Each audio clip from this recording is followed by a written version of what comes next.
What happened to Jalen Carter? Yeah, we'll get you some of that information here later. But had practice. When you're practicing hard and practicing, to get better. Things happen at times. Why'd you go with pads on Wednesday? That's normal day for us for pads. We did it, but that is a good question, Jeff, because we did it on Thursday,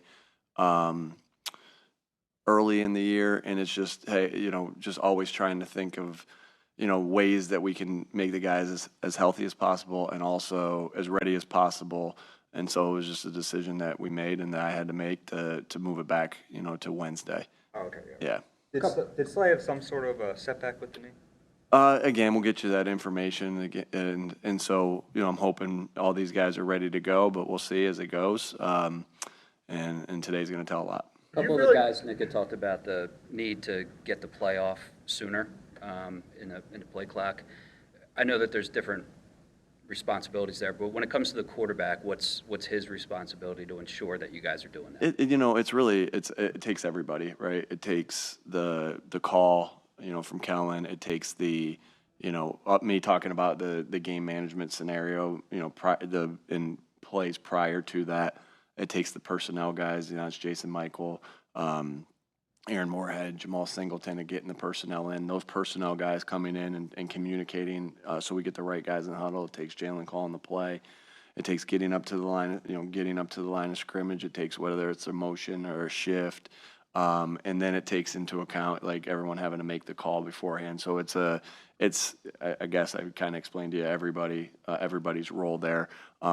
And then there's times it takes a check, right? And so, we're constantly working on that. We have a clock at practice that's actually below 40 seconds. That's at 35 seconds to put the pressure on us to be able to do that. But, we're always thinking about our operation, talking about our operation. And, we want to, again, there's times I think it's kind of like, there's times you want the operation to be really fast. There's certain points in the game you want to snap it at 1. There's certain points in the game you want to snap it at 5, 8, 12, all depending on the scenario. But it truly takes everybody to be on the same page and everybody working in unison for that operation to be smooth and clean. Would you feel like the different tackling drills last week helped against the Browns, and where did that idea come from where you changed it up? Yeah, again, everything is always on, the docket, right? Whether it's what time you practice, whether it's pads or not pads, of everything you can do to get better. And my job is to, think about, hey, this area hasn't been good enough. How do we get better at this? And so, with the help of the defensive coaches, you look at the tackles that you've missed. What is the common thread? We did something a little bit different that wasn't a drill this week when we had pads on with the way we wrapped and different things like that. And so there's a lot of different things that go into it. I think I have a big part of it when I'm in front of the team every day, pointing out the tackles that are done properly and pointing out the tackles that we feel like we would have missed if it was in a game.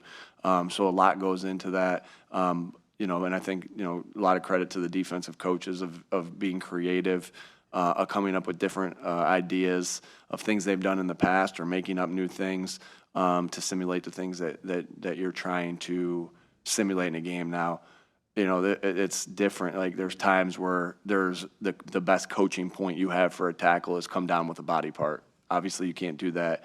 You can't simulate that, but you can simulate the approach. You can simulate the wrap. You can simulate a lot of different things. And again, that was just a full team effort. And we got to, you're only as good as your last game. So, we want to make sure that we're a fundamentally sound team. That's a big part of who we are and what we want to be. With all the factors you listed on getting a playoff, which of the factors has most frequently taken too much time?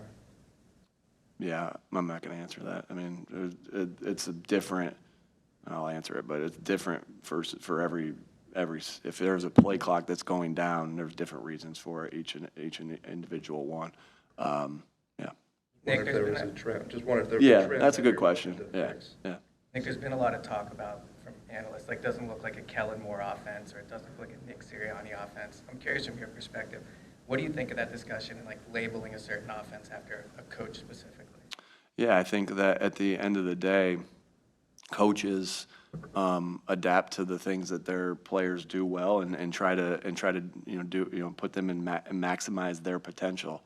I think that's been the thought of us since we've gotten here is how do we maximize, okay, well, we've never run play A to AJ before, but man, AJ had a lot of success at that at Tennessee.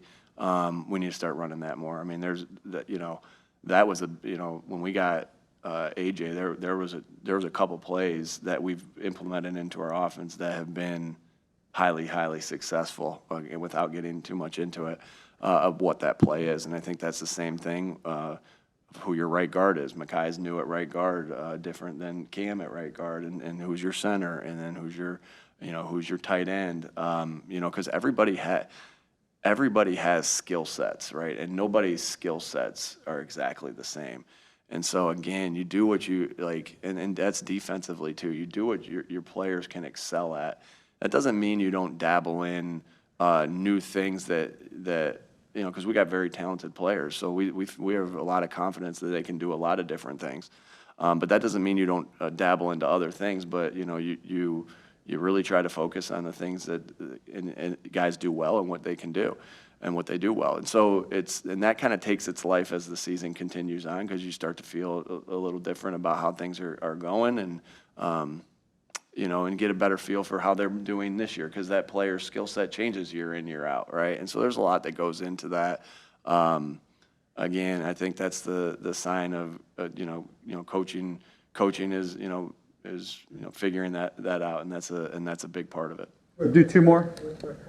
How do you like the way he's kind of settled in at right guard, and as far as the decision whether to move him to left tackle and everything like? Yeah, good question. I think Makai's done a really nice job. I'm really pleased that that we have him. A great job to Howie and his staff of getting Makai in this building, and Makai has done a nice job next to Lane on the line of scrimmage. We'll see where he has to go this week.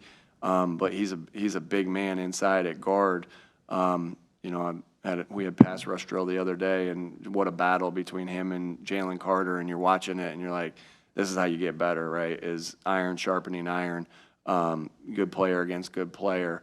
And he's so long in there as a guard. And then there's about 3 or 4 blocks I see a game of the movement that happens on a 3 technique between Lane and Makai, and that happens at practice a lot. I mean, Makai's a big, powerful man, and I can't say enough good things about how Makai's done since he's gotten here, and Coach Stout and all the things that he's done to help him, and all the things and then I go sit in an offensive line meeting the other day.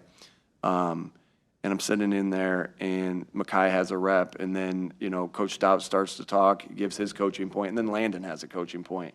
That's unbelievable. To help, that is the sign of a good, team coming together of all these little things, all these little steps. And so I was really impressed by that when, Landon offered up a coaching point and Makai looking over at him, and, that's impressive to me. All right, we'll cut it there and